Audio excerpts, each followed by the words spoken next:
Rafael, tem favorito para essa final? Difícil, hein?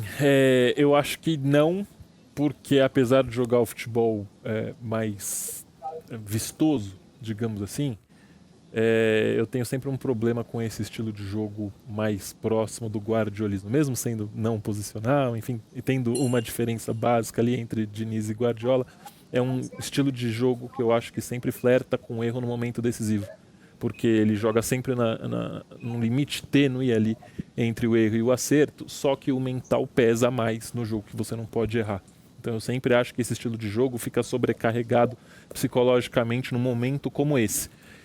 E vai ser o caso, né? Um jogo imenso diante de uma das maiores camisas do continente, do outro lado, que joga um futebol muito mais simples, né? Tem a mesma qualidade que o Fluminense? Não tem, mas o estilo de jogo do Boca Juniors é algo muito mais fácil de se fazer e que eles estão muito acostumados a fazer. Então eles vão, basicamente, baixar o bloco, colocar a linha. O primeiro a apertar a saída ali vai ser o Cavani e companhia. Se o Fluminense piscar, perde a bola na saída e digamos que o Boca consiga, em pleno Maracanã, sair na frente. Aí o que já era pesado fica 10 vezes mais pesado. E aí o estilo do Diniz e esse jogo com essa linha tênue entre o erro e o acerto pode pesar ainda mais. Diante de uma das maiores camisas, não só do continente, mas do mundo, pode pesar.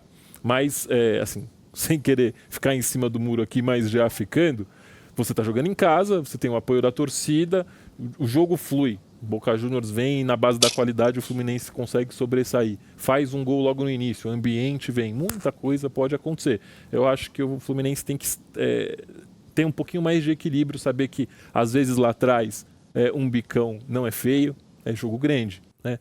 Mesmo fugindo um pouquinho ali do padrão, pode se fazer necessário ali num jogo desse tamanho. O que não dá é para entregar um gol ou um erro primário num jogo tão importante para a história do clube, o maior, muito provavelmente até aqui. Vou voltar lá com o Klaus e com a Isa. Eu não sei se vocês têm algum compromisso aí agora, se estão corridos. Se for o caso, vocês me avisam. Não Ó, sei. eu ia pular aqui na piscina, mas se você quiser, Então eu posso você- esperar um É que não pouco. tá filmando, mas ele tá de sunga Ele ali. tá de sunga, o pessoal me avisou aqui. Klaus, segura um pouquinho, calma, calma. Daqui a pouco você entra na piscina. Eu queria saber se tem alguma dúvida principal para a escalação do Fluminense, se tem alguma expectativa nesse sentido que a gente pode esperar, que vai chegar no dia do jogo, no sábado, com essa expectativa, algum jogador lesionado, voltando de lesão, que poderia ser algum problema. Vocês têm alguma expectativa nesse sentido? Tem o Nino, né, que tá Exato. voltando de lesão, havia uma expectativa se ele estaria pronto ou não, mas amanhã ele dá a coletiva junto ao Fernando Diniz, a coletiva antes do reconhecimento de gramado. Então, Sim. para mim, isso já é um indicativo. Um belo de que indicativo. Ele vai pro jogo, né? A gente tem essa expectativa. Eu acho que o Fluminense vai com força máxima, viu, Luiz? As dúvidas, eu creio que elas já ficaram ali para o passado mesmo. O Diniz, eu acho que ele tem força máxima para escalar, pode talvez em algum momento, né, não ter os jogadores no melhor, né, do seu físico, isso acontece, a temporada ela é desgastante mesmo. O Nino, né, que volta aí de uma contusão, outros jogadores, né, o Arias sofreu muito com contusões. Eu até, inclusive, quando nós conversamos com o Fábio, né, o goleiro, 3 jogadores realizam permanentemente trabalhos assim, um acompanhamento muito severo no Fluminense, o Fábio me confessou. O Fábio, pela idade, 43 anos, um jogador já exige uma manutenção muscular, né, uma atenção muito grande, mas é um jogador que jogou praticamente todas as partidas da temporada.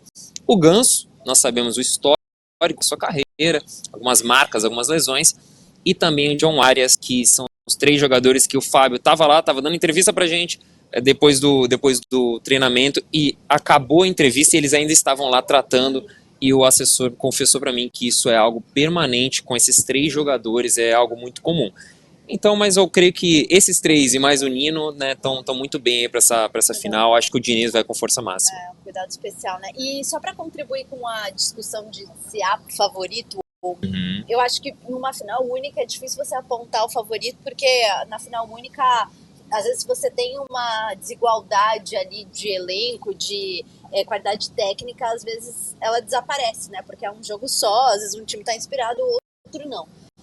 Mas eu acho que que o Rafael tocou num ponto importante, né? Porque o time do Diniz, você nunca sabe o que esperar exatamente desse time. É um time muito legal de ver, mas é um time que pode tanto golear quanto tomar goleadas. Então, a gente não sabe como vai se comprometer numa final como essa, e o Boca tem todo um mental e a catimba, né, do time argentino, que no fim das contas acaba sendo fundamental e importante dentro de um jogo tão decisivo. Eu conversando com um torcedor do Boca hoje, ele me falou assim, olha, eu tô super tranquilo porque o peso tá todo com eles. A gente não tem esse peso. E de fato, o Boca não tem esse peso. O Boca tá pela 7ª conquista já de Libertadores. O Fluminense que tem esse fantasma, né? Ainda mais com 2008, e que o torcedor sempre repete, né, Klaus? Sempre, a todo tempo. Lembra, um dos torcedores, inclusive, falou assim, eu nunca consegui ver, eu estava no Maracanã, eu nunca consegui ver os melhores momentos daquela partida. Sim. De tão trágico e tão marcante que foi.